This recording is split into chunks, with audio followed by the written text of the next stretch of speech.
This is Pet Life Radio. Let's talk pets.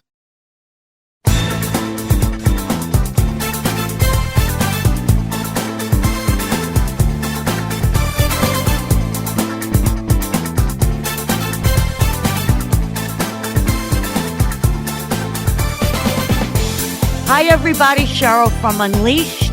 I want to welcome you today. I have a guest, Tim Wagstaff, and he has a story to tell us about his dear dog, Annie. Hi, Tim. I'm glad you could be with us today. Thanks, Sherilyn. How you doing? Good, Sherilyn. Thanks for the invite. I really appreciate it. So what I like to do is I always like to find out my guest story. So little background, how you came to be Annie's owner, a little bit about Annie, where you got her from, and then your life together. And then when you pause, I'll ask you some questions. Sure. Okay. Well, I met Annie when I was living in Washington, D.C.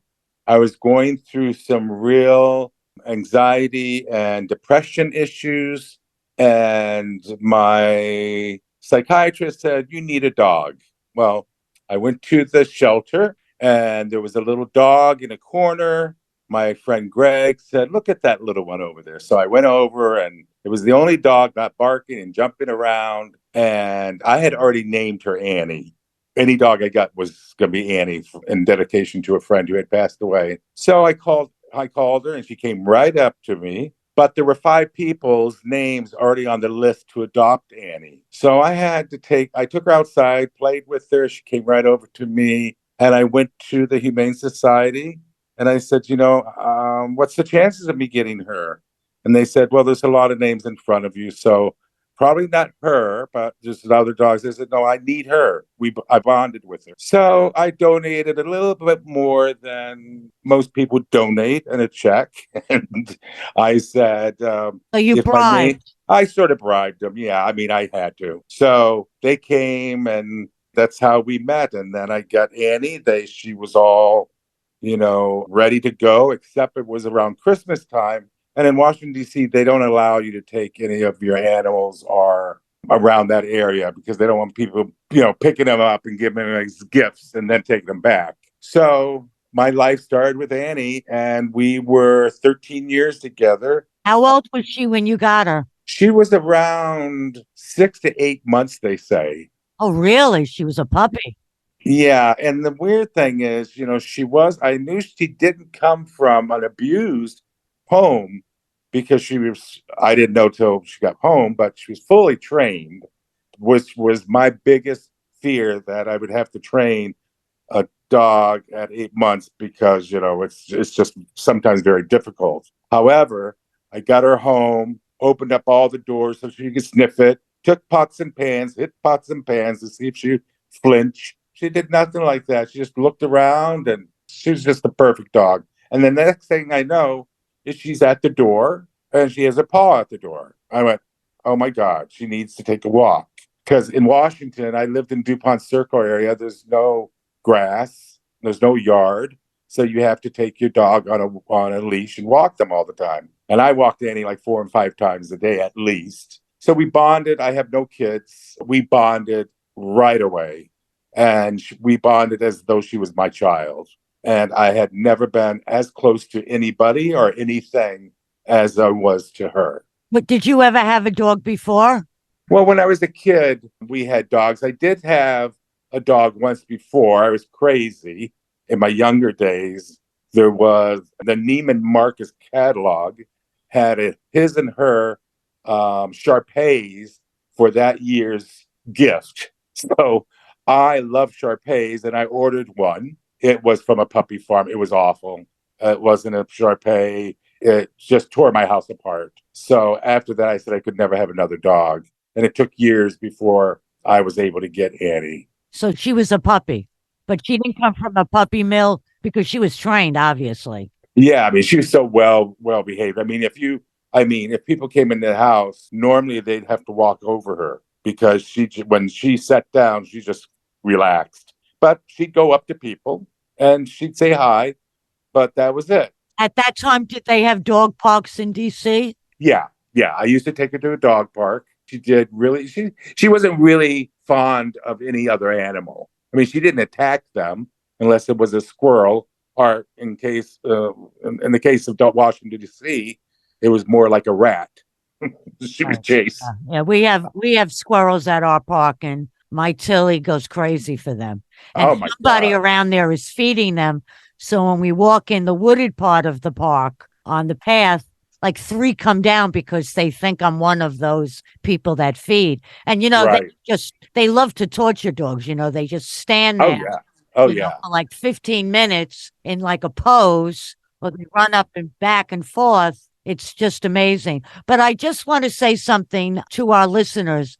You said that your psychiatrist recommended a dog as therapy, Yes. care for, and love. I just would like to tell our listeners it's a wonderful thing whether you have, mental health issues or not. Every home should have an animal, whether it's a Absolutely. cat or Absolutely. it's a dog. If you have a big house, you should have two dogs. I hope you could have two dogs.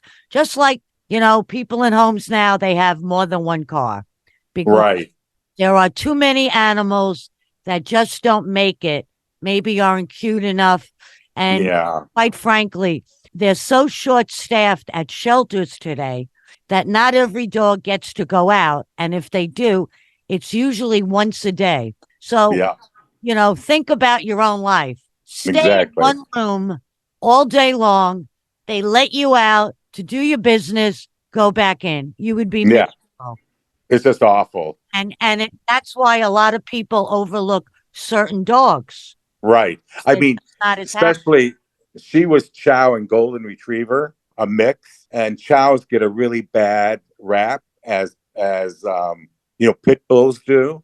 And as we all know, the intelligent people know that it's how they're raised. Raised, and It's it's what also happens. how they're bred.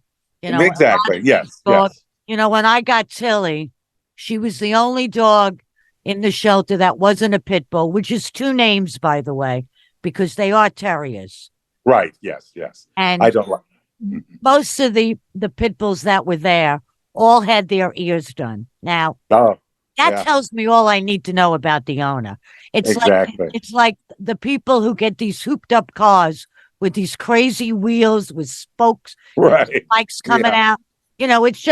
It's just the type of person that would do that to an animal. For whatever reason, they're in the shelter. And Yeah. really, who's gonna adopt them? Exactly. Well, it was so funny because my house, I lived in an apartment in DC, but a big enough one for a dog like Annie. Full size, she probably was 40 pounds. I have a picture of her, which I'm gonna post, but Oh, she's got good. a lot of hair.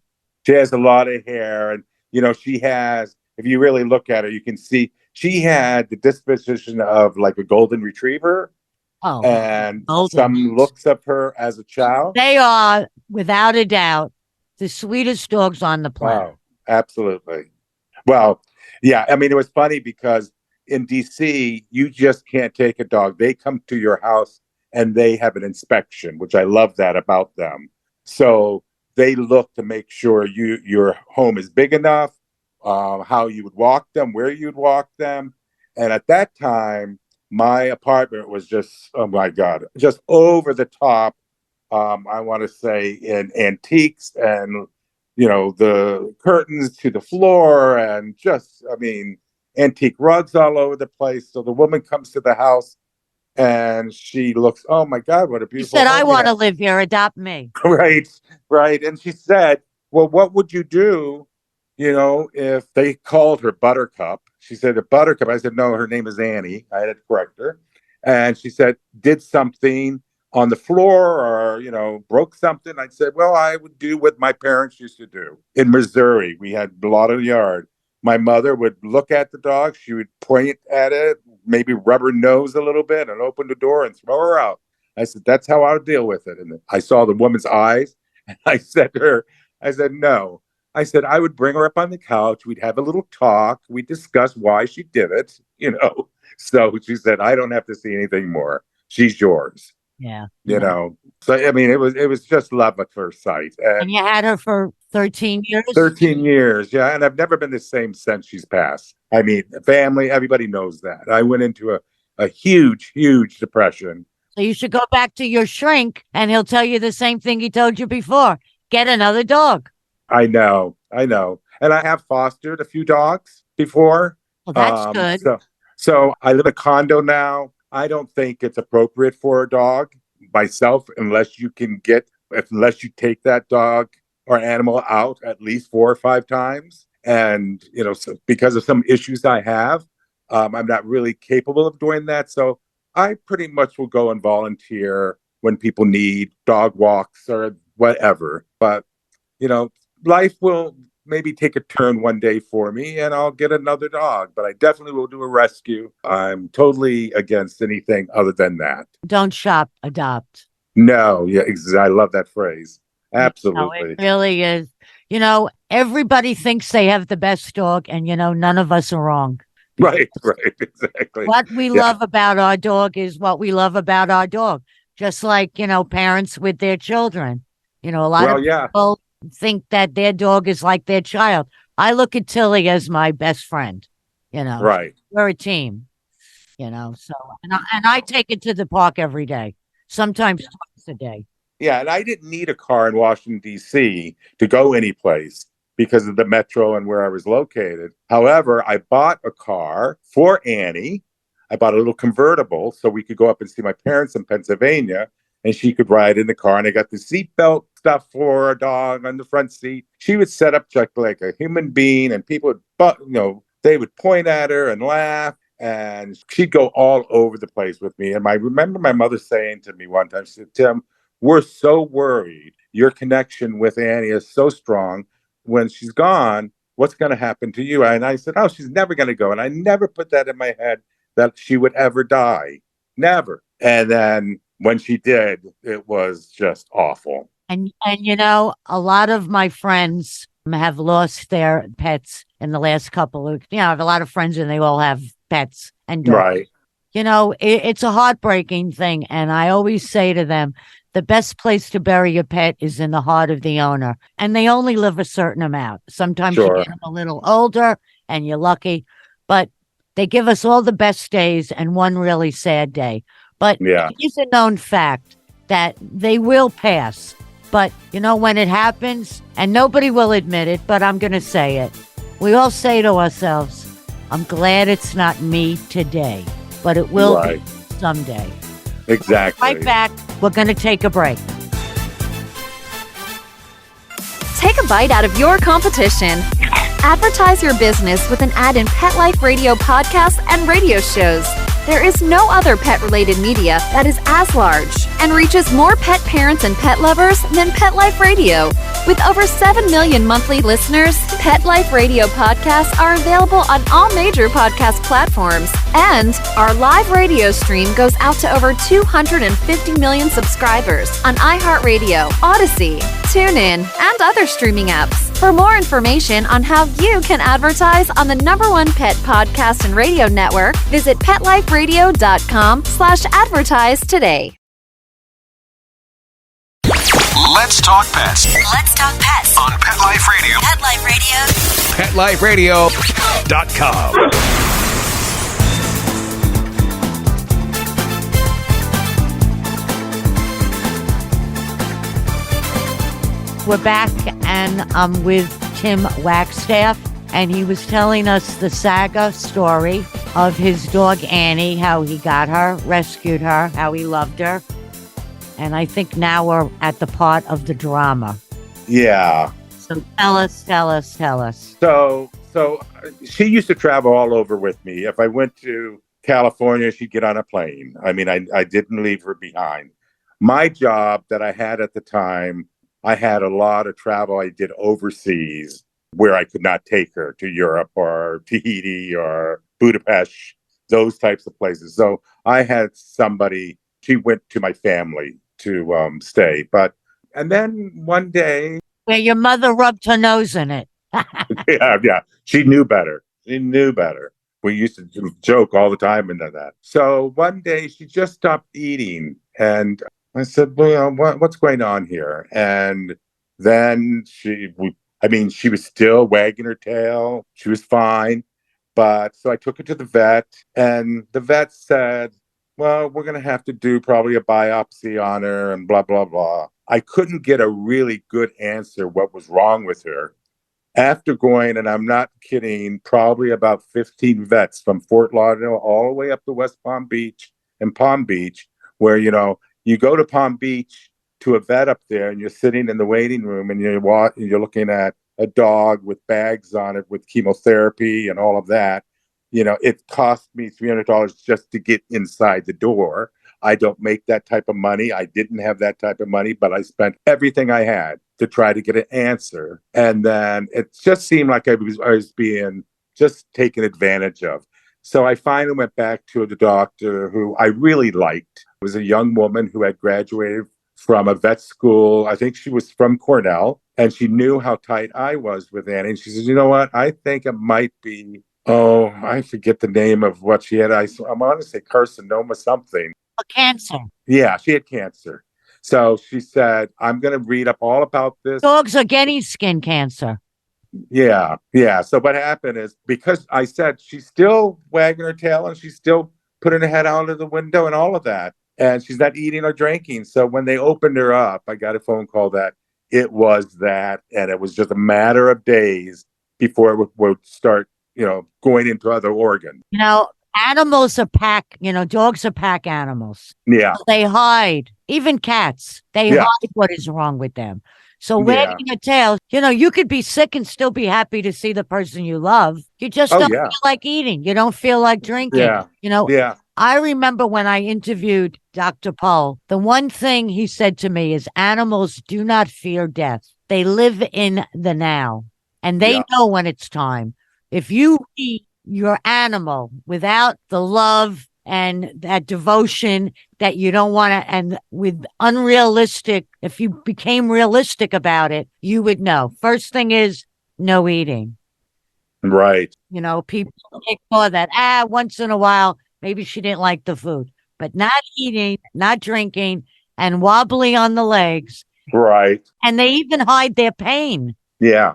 She didn't show any pain at all. I mean, when they opened her up and they called me and they told me and they said, we can put her back together and you can come and you can say goodbye. I said, oh, no, I can't do that to her. I mean, as much as I wanted to say goodbye to her, I couldn't see her that way. And she wasn't going to live. And why put her through all of that? She was sleeping as far as I was concerned, I've put many animals down. I don't like that term, but yeah. And it is, we all should wish that we could go that way. It is so exactly with cats. I always said, they give them a sedative first. They're basically already gone, but it's very peaceful. And you know what? It's dignified. It's exactly a dignified way to go for the animal. Why should they suffer because we want to hold on to them? No way, Jose. And the strangest thing happened. Annie kept going over to my mother when we would visit, and she was doing things to my mom that she never did before. Like, Annie wasn't a cuddling dog. To me, she'd let me do it. Wasn't the most happy thing for her, because when we went to bed, she'd go to bed with me. But in the morning, she was right at that door, making sure my door, bedroom door, making sure no one's going to get in and harm me. So she kept going up to my mother and then we found out a little bit later that my mother was filled with cancer. And you that smell it. You know that? Yeah, you hear that, and I never had, thought of that. And my mother passed away, a few years later. But yeah, it was. It's pretty amazing what dogs. I mean, I think everyone's higher being, what the believer is, God or whomever they choose. They say that if your dog is especially, sniffing you in certain areas, that you should go to a doctor. Because your body chemistry changes, so your odor changes. Yeah, exactly. So, when I bring Tilly to a resort or a daycare for a day or an overnight when I have to, she sniffs me when she comes back. She needs everything to be the way it's supposed to be. No changes. Yeah. Just like when they walk back in their house and they go all over. Like when I had people over and she was at our resort, she sniffed all the different smells of people. Maybe they had animals. Dogs are very in tune. Their noses are incredible. That's why they use them for checking produce at the airport, or drug dogs, or Right. for people, or for gadabras. I mean, we got nothing on them as far as saying. Yeah, I put little steps up so Annie can go in bed with me. And there was a time where she would come up and she would lie on my, not on my back, but real close to my back area, and she would stay all night. And I'm going, well, that's pretty strange. And that was for quite a while. And then I had an appointment with the doctor a few months later, and I was diagnosed with prostate cancer. Yep. So she went as close as she could to that area, and didn't leave it. And it wasn't like a smell that she ran away from. She No, just, but your chemistry changed. she gave me more love than any time, Yeah. My Tilly sleeps under the covers. She takes up the whole bed, and I have queen size. My next bed, I'll have to. But she starts off one direction and then goes wide, and I mean, I got like 2 inches. Right, exactly. I keep getting up and going to the different side of the bed. We call it going under. She has to be under the covers. I'll tell you, when I got her, because I did get her at a shelter, the blanket. When I bought her bed, and then I decided when I was in one of the, the pet places, I got her a blanket. And that blanket changed everything. She just felt home. And even when she goes to the resort overnight, I tell him she likes blankets. When I wash it and I take it out of the dryer, I put it over her like, James Brown. And she walks around because of the heat. She loves her blanket. Yeah, I mean, when I got her, I couldn't pick her up for a couple of weeks. Like I said, it was around the holidays. That's really cruel. Because if you were a child, who wouldn't want a puppy for Christmas? Yeah, but in D.C., let me tell you, they return in D.C., there's a lot of returns. A lot of returns. A lot of returns. There's a lot of returns now. There's a lot of idiots out there. Absolutely. And for every death of an animal in a shelter, awful. Well, I know that when I knew I couldn't get her till after the New Year's, I went to the gym and I worked out and I sweat the shirt. And then I took it to the shelter and I gave it to them and said, would you please put this in Annie's bed where she's at so she could smell me the whole time. And then you could have went there and maybe walked her, no? I did. Yeah. I was able to do that. But the funny story is that she was not spayed at the time. So I had to make arrangements to have her spayed. Oh, they didn't do it there? They didn't. They made an appointment for me. I had a friend come with me who wasn't really the best friend of mine, but I asked him if he would help me because I said, I can't bring Annie in there and her see me when she's going to have this done. I knew in my head what I was doing because I had read a book about this or something, that she would go through this and the last person she would see when she went through this dramatic, operation she had to have, it would make a difference. So I let him take her to get her surgery. And then I'm the one who rescued her from that and picked her up. And this man, every time I would have a party at the house, when he came over, she wanted nothing to do with him. Well, I'm sorry. You felt that way. I met Tilly on a Saturday and I picked her up. They're closed on Monday. But it is there and they don't let them out without fixing them. And I picked her up on a Tuesday and she just has a little green tattoo, but she had no downtime, no cone of shame or anything. I don't think Annie had a cone. I don't remember her having a cone after at all either. I mean, she went through everything. It was fine. I just thought it was funny that, the guy who took her to have it, she wanted nothing to do with him after that. And I'm going, well, maybe she remembers he's the one who took her to that hospital. Yeah, so, I don't think they feel anything. No, I'm sure they don't. Listen, we have to do it. There's too many animals. Oh, absolutely. Bob and now in our area in South Florida, because of these ottos that have rabies, they're now, talking about the feral cats. Well, feral cats keep a neighborhood safe because they keep a lot of other animals away. Rabies, it comes and it goes, but I'd say over the last year or so, maybe 2 years, it's really made a comeback. But this man down here, he was bit 41 times, and the shots are not fun. And a dog got bit. It's, Yeah, years ago we didn't have the heartworm. I don't know about kennel cough, but you could get that when you walk down the street with your dog. It's exactly. airborne. A lot of dogs get it, from drinking out of the same water bowl. Right. All of the Yeah, dogs. there were quite a few foster dogs that I got that had kennel cough or other Yeah, it goes problems with away. me. It Yeah. goes away. But I would just take it to the vet and I would spend my money to get it all healed and whatever, and then I'd adopt her out. But I was very, very particular who got whatever foster animal I was doing that I had. Hopefully, when you feel better, you'll be able to do it again because they would really like people to foster because, for every dog that's rescued, two is saved. The one that you take home and the one that's allowed in.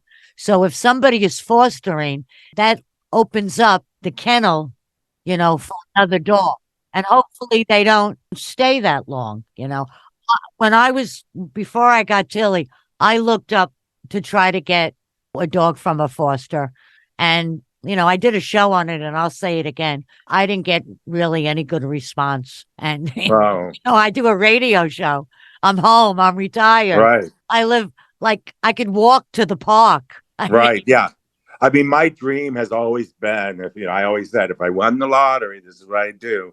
But it's Rescue. true, is I would have a home in a country someplace, and I would rescue any dog that was 9 years and over in a kill shelter or anything, because it's heartbreaking to go into a shelter. And yes, you have your puppies and you have your middle-aged dogs, but these poor dogs that are 10 or 11 years old. Tell you, there is a group of people who do adopt them. They always ask for the one that's there the longest and the oldest. And I did a show, I think it was maybe last year, a group that takes dogs where they go to live, where they're old, they're sick, and they really live a long life. That's great. Rescuing an animal is, most people say, oh, where'd you get her?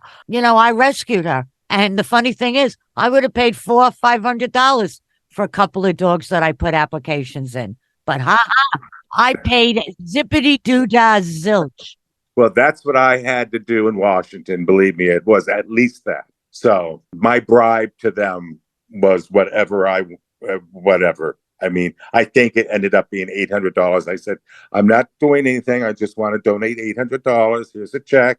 And then the next thing I know, my name was the top one up there. So I hate to say that, I didn't have a lot of money, but I just knew the bonding between us happened so quick because they did let me take her outside, unleashed through this run that they had. And she ran all the way down and said, Annie, come here, my Annie girl. And she came right to me, licking my face. It's like, oh my God.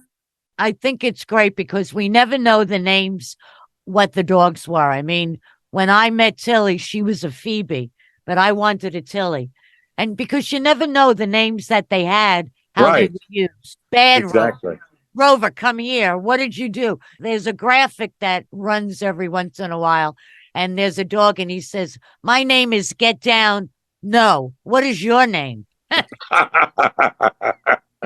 I'm glad to hear about your story. I started to do a series, Lost, Found, and Forever. And that's really what it is when we find our perfect pets.